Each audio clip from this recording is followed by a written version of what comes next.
जय हिंद जय भारत। सैनिक न्यूज़ टुडे में आपका स्वागत है। मैं अशोक फौजी। सभी भूतपूर्व सैनिकों को राम राम।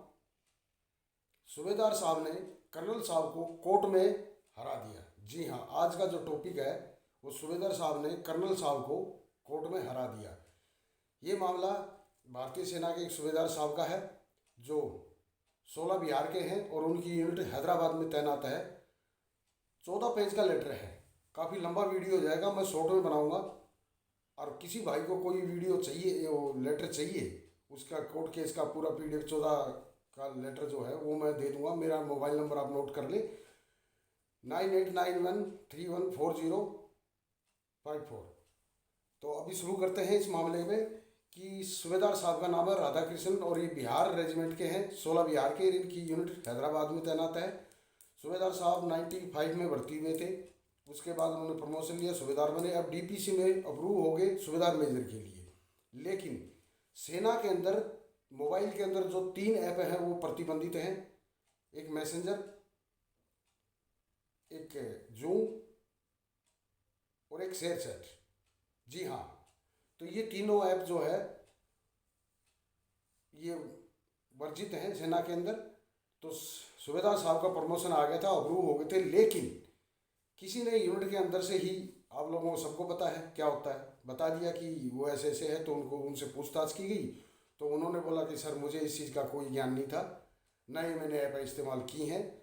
फिर यूनिट के अंदर जो रैप होता है RP सेक्शन, उन्होंने उनका मोबाइल ले लिया और सीज किया और उसको चेक किया तो उसमें ये तीनों ऐप पाई गई। लेकिन 2 ऐप का इस्तेमाल नहीं किया गया था, सिर्फ मैसेंजर का इस्तेमाल किया गया था, वो भी नॉर्मल मैसेज के लिए।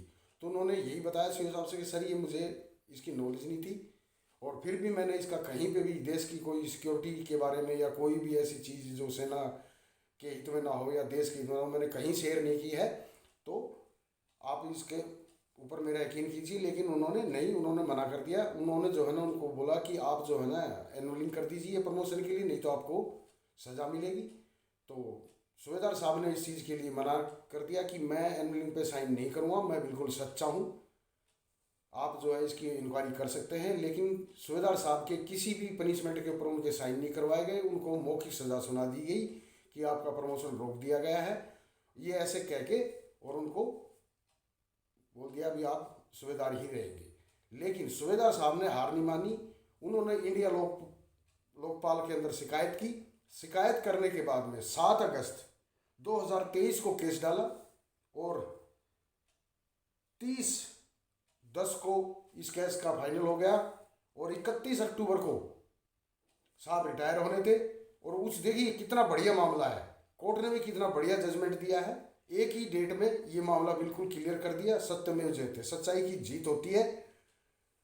7 अगस्त 2023 को केस डाला, 30/10/2023 की डेट थी। उसी डेट को उसका फैसला सुना दिया गया।